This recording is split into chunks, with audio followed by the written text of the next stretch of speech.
اعوذ باللہ من الشیطان الرجیم، بسم اللہ الرحمن الرحیم۔ السلام علیکم رحمۃ اللہ وبرکاتہ۔ جیسے کہ کل بھی ہم نے سورہ نساء کی چند آیت کا ترجمہ، تفسیر اور خلاصہ بیان کیا تھا۔ آگے ارشاد ربانی ہے وَمَن يَعْمَلْ سُوءًا أَوْ يَظْلِمْ نَفْسَهُ ثُمَّ يَسْتَغْفِرُ اللَّهَ يَجِدِ اللَّهَ غَفُورًا رَحِيمًا۔ جو کوئی گناہ کرے یا برا کام کرے اپنی جان کا، تو پھر بخشش طلب کرے اللہ سے، تو وہ چاہے گا، اللہ تو بخشنے والا ہے، مہربان ہے۔ تو اس آیت میں یہی بتایا جا رہا ہے کہ جو کوئی بھی بری حرکت کرے گا، اپنے اوپر ظلم ڈھائے گا، تو پھر اللہ تعالیٰ سے استغفار کرے، تو پھر وہ اللہ کو پائے گا، اور اللہ بڑا غفور الرحیم ہے، رحم کرنے والا ہے۔ اور سیدھی سی بات یہ ہے کہ جو کوئی بھی غلطی ہو جائے، یعنی کہ کسی بھی انسان سے غلطی ہو جائے، کوئی خطا ہو جائے، تو تم مان لو، یعنی کہ وہ شخص فوراً مان لے اور استغفار کر لے اللہ تعالیٰ سے۔ پھر جو دنیا کی سزا ہے وہ بھگت لو اور اللہ سے استغفار کر لو، پھر آخرت کی سزا سے جان چھوٹ جائے گی، یعنی کہ آخرت میں جو سزا ہوگی اس میں تو کوئی نہ معاف کرنے والا ہوگا نہ بچانے والا ہوگا، اس میں تو صرف اور صرف سزا ہوگی۔ تو اگر دنیا میں ہی ہم اپنے گناہوں کو مان کر اور رب العزت کے سامنے تہہ دل کے ساتھ معافی تلافی کر لیں، معاف کر لیں، پھر دوبارہ نہ کرنے کا عہد کر لیں، تو اللہ تعالیٰ آخرت کی سزا سے ہمیں چھٹکارا دے دے گا۔ آگے ارشاد ربانی ہے وَمَن يَكْسِبْ إِثْمًا فَإِنَّمَا يَكْسِبُهُ عَلَى نَفْسِهِ وَكَانَ اللَّهُ عَلِيمٌ حَكِيمٌ۔ جو کوئی کرتا ہے گناہ، سو محض کرتا ہے اس کو اپنے ہی خلاف، اور اللہ سب کچھ جاننے والا ہے اور حکمت والا ہے۔ اب اس آیت میں اس سے بھی آگے معاملہ آ رہا ہے کہ جو کوئی بھی گناہ کماتا ہے اور اپنی جان پر وہ وبال لیتا ہے، یعنی کہ گناہ کر کے وہ اپنی جان پر وبال لیتا ہے، یعنی کہ عذاب لیتا ہے اللہ کا، اسے دنیا میں بھی ان تکلیف پریشانیوں کا سامنا رہتا ہے اور آخرت میں تو پھر ہے ہی کرنا۔ اور اللہ تعالیٰ علم والا ہے اور حکیم ہے، یعنی کہ اللہ سب کو جانتا ہے اور اللہ حکمت والا ہے۔ اللہ ہر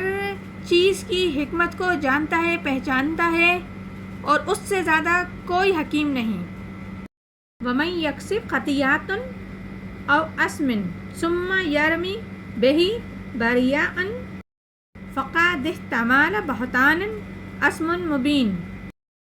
جو کوئی کرے خطا یا گناہ، پھر تہمت لگا دے اس کی کسی بے گناہ پر، تو اس نے ڈال لیا اپنے اوپر بہت بڑا بہتان، گناہ سرا۔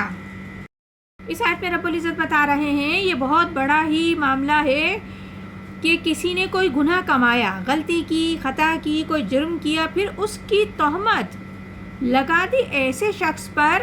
جو اس گناہ سے بری الذمہ ہے، اس نے کیا ہی نہیں ہے وہ گناہ، کیونکہ ابھی وہ منافق مسلم چور جو تھا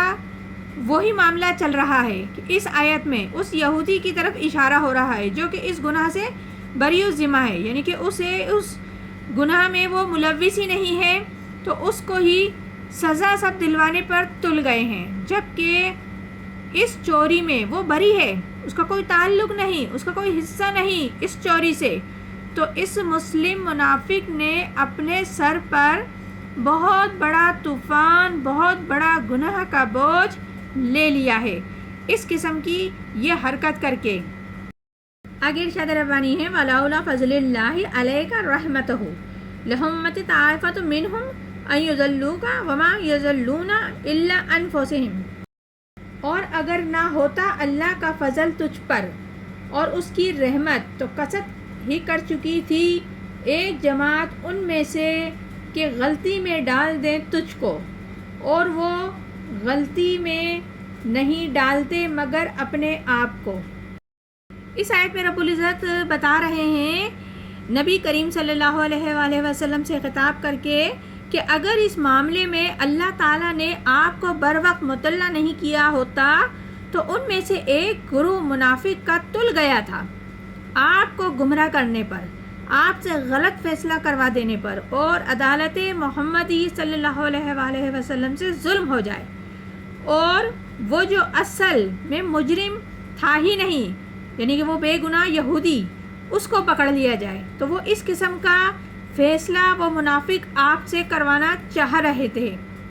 وَمَا يَذَرُّونَكَ مِن شَيْءٍ، زر نہیں پہنچا سکتے تجھ کو کچھ بھی، کہ حقیقت میں وہ آپ کو گمراہ نہیں کر رہے تھے بلکہ وہ اپنے آپ کو گمراہ کر رہے تھے، لیکن اے نبی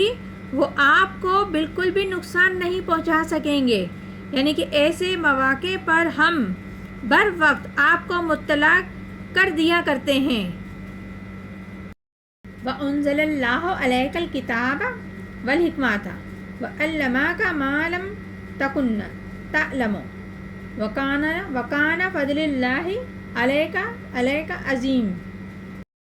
اور اللہ نے اتاری ہے تجھ پر کتاب اور حکمت، اور تجھ کو سکھائی وہ باتیں جو تو نہ جانتا تھا،